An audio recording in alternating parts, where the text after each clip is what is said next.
Sebagai salah satu kota terbesar di Indonesia yang telah berusia lebih dari 4 abad, Semarang memiliki banyak sekali peninggalan sejarah yang masih bisa disaksikan sampai sekarang. Dalam sejarahnya, Semarang merupakan kota yang banyak menunjang perekonomian Belanda. Selain dalam aspek perekonomian, aspek pertanian, ladang, dan perdagangan, Semarang juga termasuk kota yang banyak memiliki unsur kebudayaan.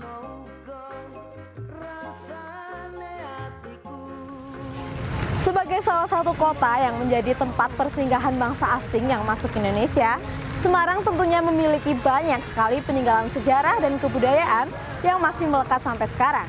Tidak hanya kebudayaan bangsa Belanda saja, tetapi Semarang menjadi salah satu kota dengan peninggalan kebudayaan Tionghoa terbesar di Indonesia. Nah, langsung aja yuk kita simak bagaimana perjalanan kita menelusuri jejak peninggalan kebudayaan Tionghoa yang ada di kota Semarang.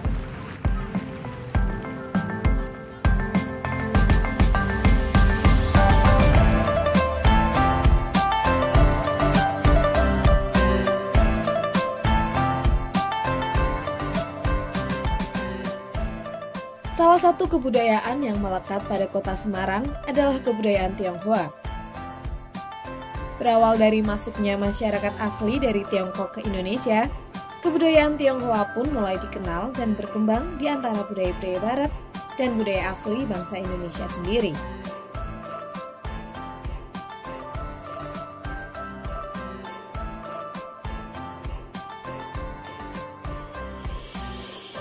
Kedatangan bangsa Tiongkok ke Indonesia rupanya mampu diterima dengan baik oleh bangsa Indonesia karena masyarakat Tiongkok dinilai ramah dan sanggup beradaptasi dengan rakyat Indonesia.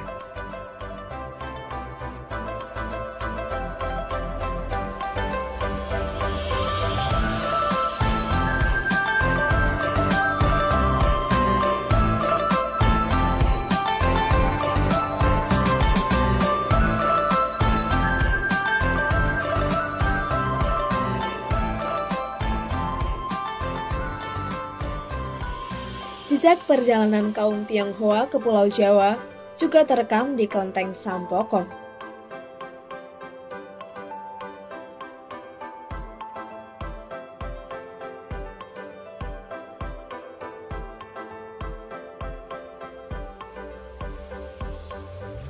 Bangunan yang menjadi salah satu bukti dari adanya akulturasi etnis ini, kini tak hanya menjadi tempat ibadah kaum Tionghoa saja, melainkan juga menjadi sebuah tempat wisata yang banyak diminati oleh wisatawan dalam negeri maupun wisatawan asing.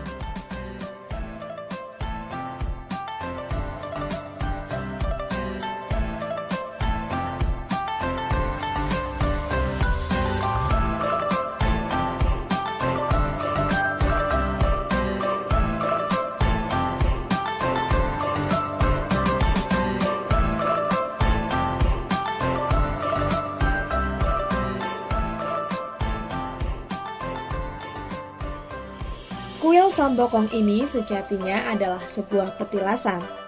Di tempat inilah seorang Laksamana yang juga merupakan Kasim dari negeri Cina, Laksamana Sengho, pertama kali singgah ke Jawa pada tahun 1400-an.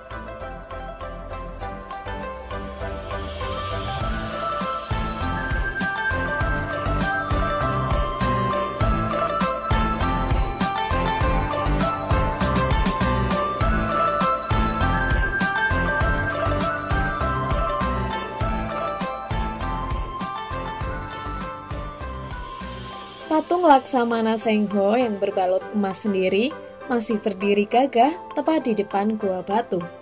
Konon sejarahnya, Gua Batu ini merupakan tempat peristirahatan Laksamana Sengho dan awak kapalnya yang sedang sakit.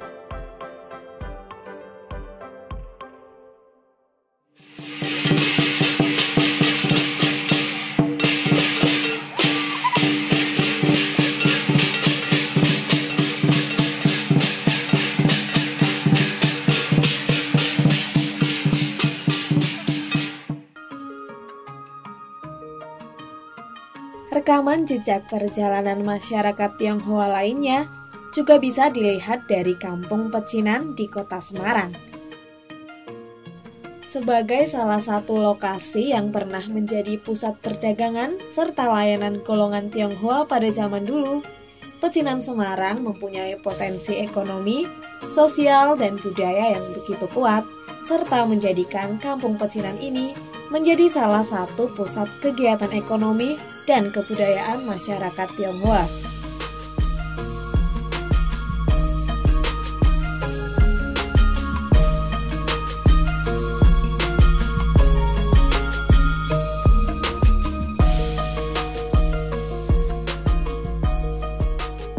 Ada 10 kelenteng di Kampung Pecinan ini. 4 di antaranya adalah kelenteng Siu Hok Bio yang merupakan kelenteng tertua di sini. Ada juga kelenteng Wiwi Kyong yang merupakan kelenteng terbesar di kawasan Pecinan ini. Kelenteng Si Hok Kyong, satu-satunya kelenteng yang memuja Dewa Pedang.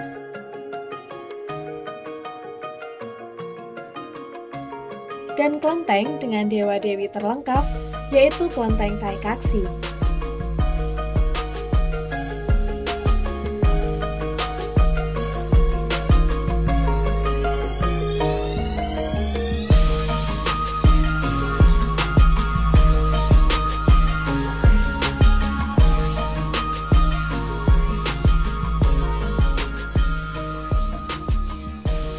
Tai Kaksi. Kalau bicara tentang Tai Kaksi itu kan berarti belakangnya Si. Si itu berarti ciri dari kuil Buddhis, kuil Buddha, gitu ya. Taika itu kesadaran agung. Jadi artinya kuil kesadaran agung. Itu Tai Kaksi. Berdiri sekitar tahun 1772.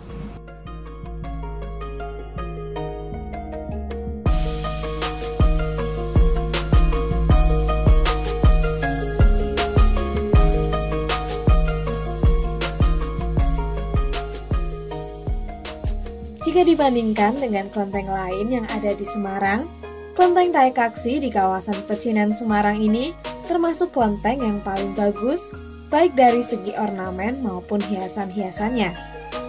Konstruksi gaya Tiongkok dan ornamennya yang unik terlihat dalam setiap sudut di kelenteng Tai Kaksi.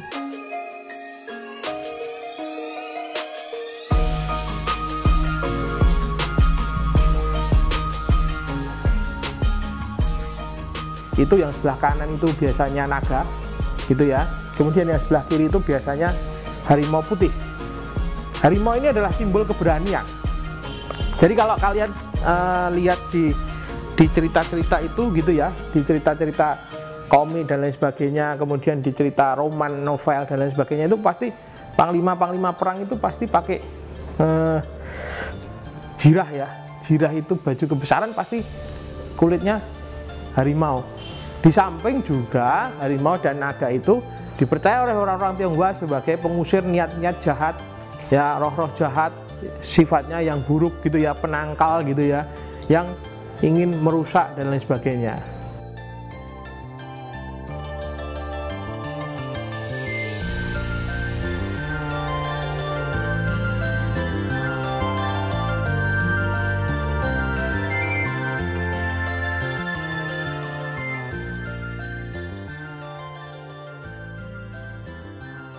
Ornamen patung naga merah dengan detail yang bagus juga tampak menghiasi kelenteng Tai Kaksi ini.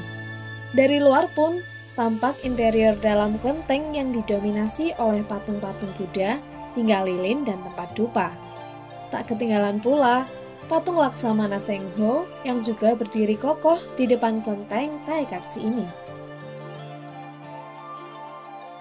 Kemudian yang nggak asing lagi kalau kita amati ada teratai dan ada bunga-bunga yang lain begitu ya. Kalau bicara teratai, ini ada dua versi ya. Kalau bicara teratai dan satunya lotus. Sebenarnya kalau bicara dari kajian biologi sendiri, lotus dan teratai itu agak berbeda. Tapi orang-orang awam ngertinya lotus dan teratai itu sama begitu loh. Nah, teratai itu simbol kesucian. Kesucian kenapa? Kalau kalian amati di lukisan-lukisan yang ada di kelenteng itu, teratai di bawahnya kan ada semacam air begitu ya. Kemudian teratai ini hidupnya di lumpur. Nah, kalau lumpur itu kan mesti kotor dan airnya juga bau dan lain sebagainya. Tapi apa yang terjadi? Orang memprediksi bahwa ini bunga pasti baunya nggak enak. Kemudian kalau mekar dilihatnya kurang nyaman. Begitu loh. Tapi ternyata berbeda, justru dia tumbuh di tempat kubangan yang lumpur, yang kotor, bau dan lain sebagainya, tapi dia mekar dengan indah, baunya juga harum. Nah, itu melambangkan kesucian.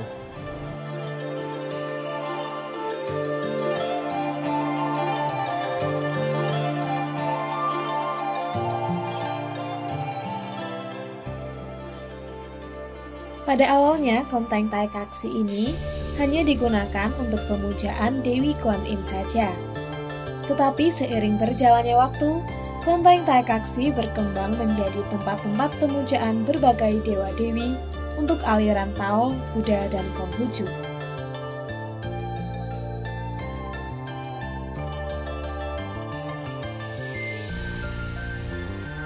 Kelenteng Taikaksi ini biasanya ramai dikunjungi masyarakat Tionghoa untuk beribadah pada tanggal 1 dan 15 dalam penanggalan Tionghoa.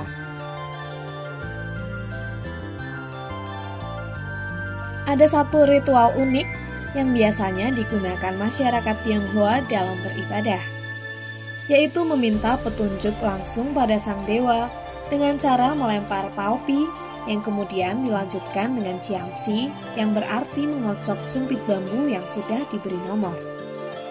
Setiap nomor yang ada di kulit bambu itu akan ada peramalannya masing-masing yang kemudian dipercaya masyarakat Tionghoa untuk jawaban atas apa yang ditanyakannya pada sang dewa.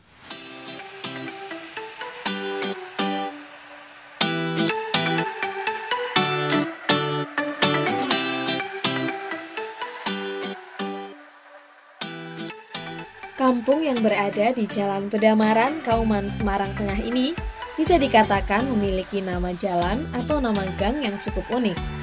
Ada gang baru yang setiap pagi digunakan sebagai pasar pagi. Ada gang Lombok, di mana tempat kelenteng Taikaksi berada. Ada gang Cilik. Dan ada juga gang Warung yang digunakan sebagai tempat berdirinya pusat kuliner Warung Semawis yang menjadi pusat kegiatan ekonomi masyarakat Tionghoa maupun pribumi, terutama pada hari Jumat, Sabtu, dan Minggu di malam hari.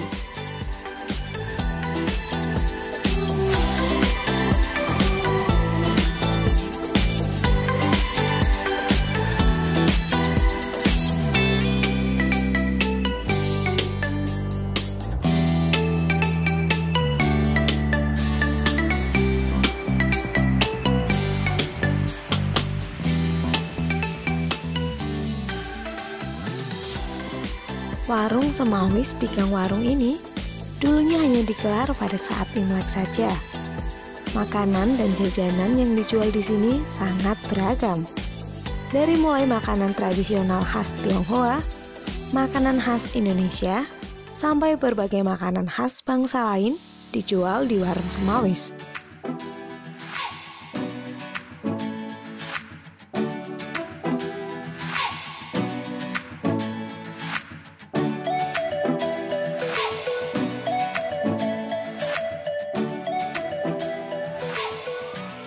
Peninggalan kaum Tionghoa yang kaya akan sejarah dan kebudayaannya yang sudah melekat di Indonesia, kini menjadi tanggung jawab kita bersama untuk melestarikannya sebagai sesama manusia di negeri Indonesia tercinta. Tidak ada kebudayaan yang salah, tidak ada peninggalan yang tak bernilai. Tidak ada orang yang lahir untuk membenci sesama karena perbedaan warna kulit atau agama. Saatnya kita sebagai yang ditinggali keberagaman budaya yang menjaganya. Dan salam budaya, salam Indonesia. Indonesia. Indonesia. Indonesia. Indonesia. Indonesia. Indonesia. Indonesia. Bagus.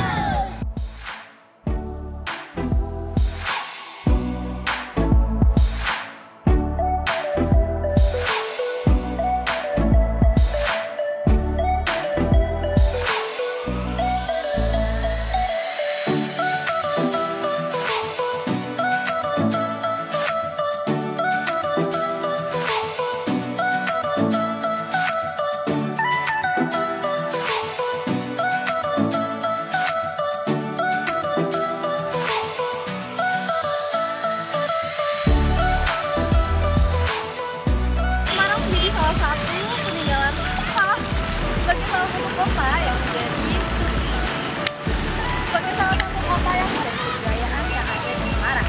Salah kota yang banyak disinggahi. Jadi tempat persinggahan terbesar di salah. Salah.